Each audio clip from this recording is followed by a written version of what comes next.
Getting towards the end of 2020, I think it was the 12th of December, listening to the news and seeing that the COVID was going to go on for a lot longer than we thought, the boat was taken out. We then popped down just before Christmas and sheeted the thing up. Basically went home for Christmas, and the canals were closed for the foreseeable future. Getting towards the end of April, there was a feeling that the COVID restrictions might finish, but we weren't sure. So what I did was actually speak to the dry dock at Sharpness and ask them to pressure wash the outside of the boat and blacken the bottom of the boat. And this is the guys in the boatyard getting on and doing it and making a nice job. Getting towards the middle to the end of April, we could see that the canals were beginning to open up again. So we popped down and had a look, and the batteries were flat. So they were removed and brought back to Hereford and professionally discharged and recharged. And fortunately, we managed to save them. And at the same time as the weather was improving, the top of the boat hadn't been painted for a while. So Andy was given a few directions on how to do it, and I stood by and watched him. And the end result was quite a professional job. After a couple of weeks of a fair amount of hard work by the guys in the boatyard, Andy and myself, we've now removed the covers. We washed off the roof, washed off the sides, and this is about 5 or 6 hours before she was actually lifted in. We'd been told that the boat would be craned in by 12 o'clock midday, so we turned up at 10 o'clock in the morning, and the job was halfway done. So this is the boat being fixed up by the Paul and the rest of the guys from the boatyard. She's been dropped in at the wharf on just the outside by the big bridge. Clearly it looks the part. There's a moment of truth here whether we scratch the boat or not, and keeping an eye on the guys doing it. Not that we needed to, because they did a first-class job in putting her in. Prior to the boat being craned in, I'd arranged with the guys up at Seoul Junction to actually clean out the tank and the filters to scrub the diesel. And we're now, first trip of the season, on our way to Seoul Junction to have an appointment for that work to be done, which I think is quite important. And the pictures you'll see shortly will give you some idea of the state of the fuel and how important it is if you're going up and down the Severn to make sure the fuel is clean and there's no debris in the bottom of the tank, so that the waves shake it up and you end up being stuck floating down the Severn, calling out Severn Rescue. And this is just one of the filters showing the state of the fuel as it's being cleaned and scrubbed and processed. Quite a good job was made, well worth the effort. And we've obviously moved on a little bit. Spring is here, and we've got the swans and the cygnets. And we got an understanding. We used to sort of pull up every now and then and just give them a little bit to eat, and they got to know the boat. We returned to the boat one day, and we had a guest on board, and we had a talk to him, and he said we could photograph him, and here we have our own in-house oyster catcher. And he got quite used to sitting on the boat and watching us. And I think that there was two of them, in fact. They were thinking of making a nest on the top, but we'd moved the boat before they could. So that was unfortunate for them. The engine in the boat has only done about 100 hours. And its first service is a genuine filter from Nanny and 100 hours service. So that done, clean oil, clean filters, serviced the gearbox at the same time, and of course stuck that in the record of the servicing of the engine itself. Also, we inspected the prop, and we had a little bit of assistance there by a nice little perch that popped along and had a look for us. He was quite satisfied, and we paid him off with a few bits of breadcrumbs. The first trip on my own, I was on my way up to Marina, and I went down in the evening, and this is just as the sun is shining. And I was away, of course, very early, 8 o'clock in the morning. The sun's just rising at that point, coming in from the right. As I was on my own, I'd arranged to meet David with his camera, and he's actually at Haw Bridge filming this clip coming in now.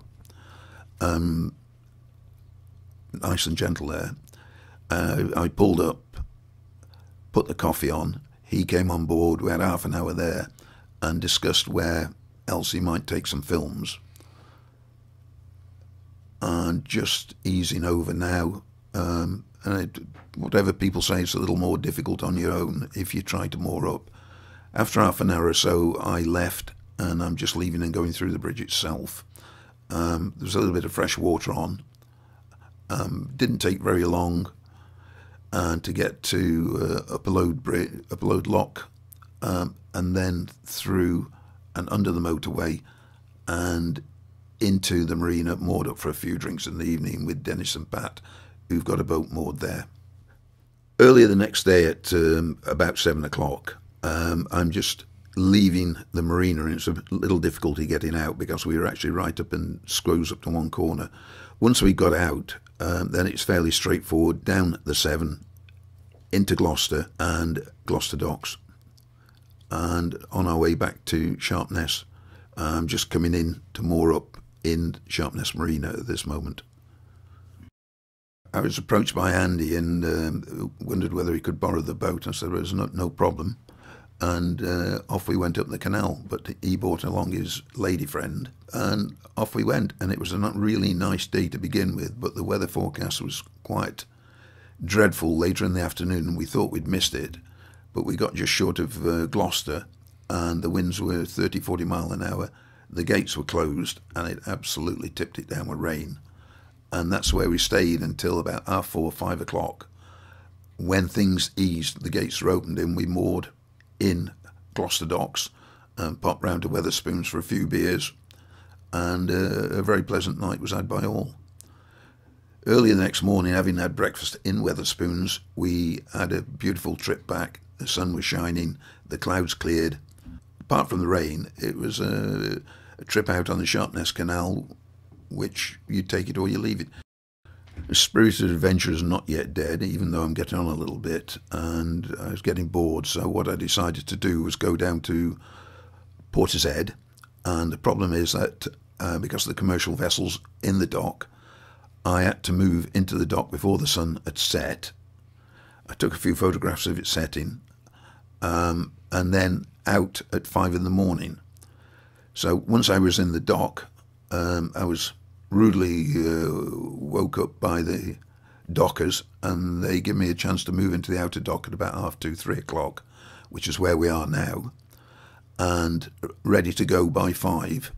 And I got out the sea lock before the big ship, and I was off down to Portishead in the dark on my own. And this is a picture of the commercial vessel coming out behind me, and looking behind me, going due west, you can see the sun just rising at about 5:20.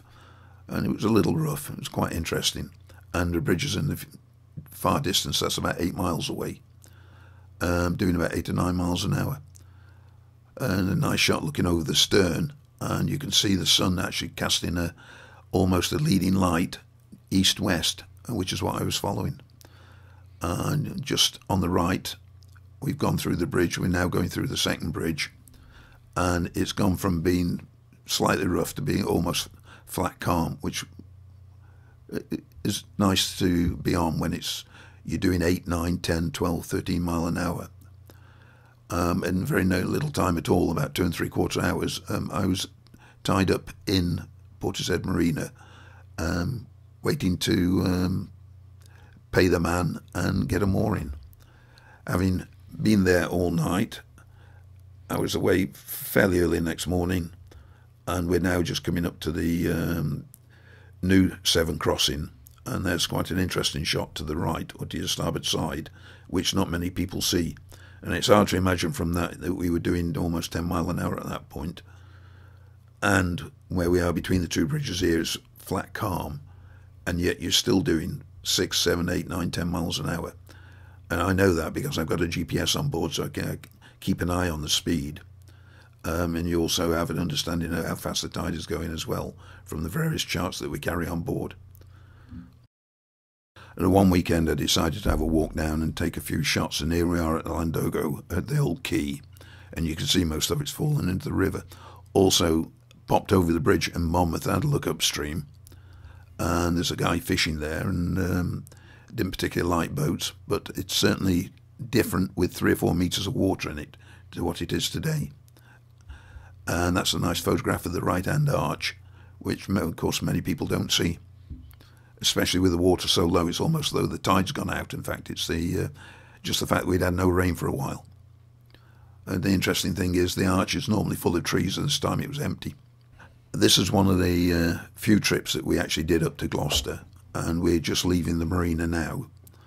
And in the distance you can see the remains of the railway bridge as you leave the marina area itself. That evening we had dinner in Wetherspoons, had several pints of beer. Over the evening, from about 7 or 8 o'clock onwards, it rained again. And then as the rain cleared, we got some nice shots of the sun setting to the west. And you can see the beams of sunshine. About 8:30, 9 o'clock the next morning, we were straight into the lock with this gentleman on the right-hand side. So we just tucked him behind him and had a ride up the parting on their wake, which was quite interesting. Once we got to the top, we sort of went a little bit quicker, and eventually we passed them and got into the lock at upper load before them. And we were actually sat outside the lock in Tewkesbury by the time they turned up. When we moored, after coming out of the upper load lock, we moored to the left of the lock itself in Tewkesbury. We never moored there before, and you can just see the sun setting over the Malverns. Early next morning, having had breakfast down in the Oppole, we walked up and we were away by 8 o'clock. And 8:15, we were in the upper load lock, ready to go out. And the gates are just opening at that point with a very pleasant sort of 12, 13 mile run downstream with the current with us, which took about 2 hours. We spoke to, as we get to the top of the parting, as you always should, to the lockmaster in Gloucester Lock. He confirmed that the parting was clear, so we came on down, the gates were open, straight in, and he was good enough to close them more or less straight away, and we're just been uplifted, ready to go through the dock itself on the way back to Sharpness. This is the start of a 3-day trip. There are a few highlights that we've edited out to show. And here we are, just leaving Sharpness with the docks and the various cranes behind us. We're now just upstream of the water intake for, I think the water was actually taken out for Bristol, just above Purton. Behind is, having just entered the docks and heading towards the lock, we now straight into the lock and been lowered down, and we're almost ready to depart the lock and into the parting. We've just left the lock at this point, and we were just heading up the parting. It's about 3.5 miles, several bridges, and generally it's, when you come to a corner you normally sound your audible warning device, horn, to make sure that somebody coming downstream knows that somebody coming upstream. 3.5 miles later, normally about 35 to 40 minutes, and you're popping out the top under the telegraph poles, and you see a big chimney on the right, and I always thought it was a tile works, but it's not. I'm told it's where people used to extract tar a long time ago. And we are about by a Chinese restaurant at this point on your right hand side now. Another 1/2 mile or so,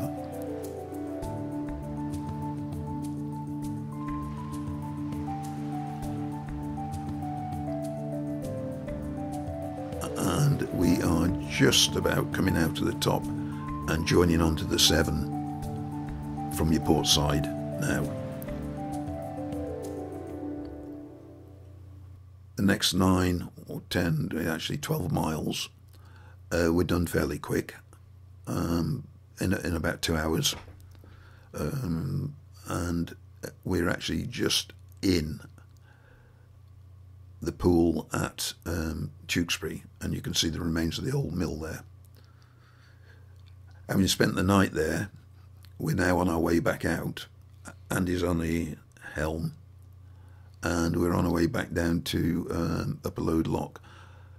Just above Haw Bridge on the right, we slowed off and took a nice picture of a heron just fishing for the day and said hello. Me bored out my mind. Don't know why, perhaps there are not enough big waves. We're actually almost at the bottom of the parting now. Some people like graffiti. I don't particularly like it, but there you are. And we've got about another 2 bridges to go, and then the approach down to Gloucester Lock itself, and that's about 300 or 400 metres in the distance. We've just entered the lock. The lock has been, gates have been closed behind us. We're now clear of that, and we're on our way through the dock, and the Kathleen May is the boat that we actually took a short video of a few weeks before. I think it's the last big sailing ship that's around, onto the Sharpness Canal, and we've got about another 12 miles to go to Sharpness. A lot of people don't realise there are either 21 or 22 100-foot locks on the Wye, and most of them ripped out in 1734. I remember looking at Mordiford Lock 30 odd years ago. Got some photographs somewhere, but I couldn't find them, so I decided to go back. But in the 30 years, quite a lot has changed. 30 years ago, most of the lock was intact. Now there's barely any of it there. There's probably 25% of it left, which is a shame because it's a historic monument. It's got to be an historic monument of national importance, and it will be gone before anything's been done about saving it. But the lock itself was 50 foot long. The gates were about 10 foot wide. It had for shallow draft boats that used to go from Hereford up to Leominster. And this is a view looking upstream through the bridge. And if you were to go for the right-hand side, all on the right-hand side above the bridge, with moorings where boats were tied up at one time. But obviously not for a long time, not for at least 100 years, have there been any boats tied up there. Which once again is a crying shame. It's industrial heritage which has been allowed to fall into decline by the local authorities, by I suppose whoever was the navigation authority at the time. Early morning start. We had to be by the bridge to get into the dock by 7:15 at the outside. We're actually there at 7 o'clock waiting for the gate to open. And the idea of this trip down to Portishead was that Penny, who came with us, used to do all the cooking up the club and also run it.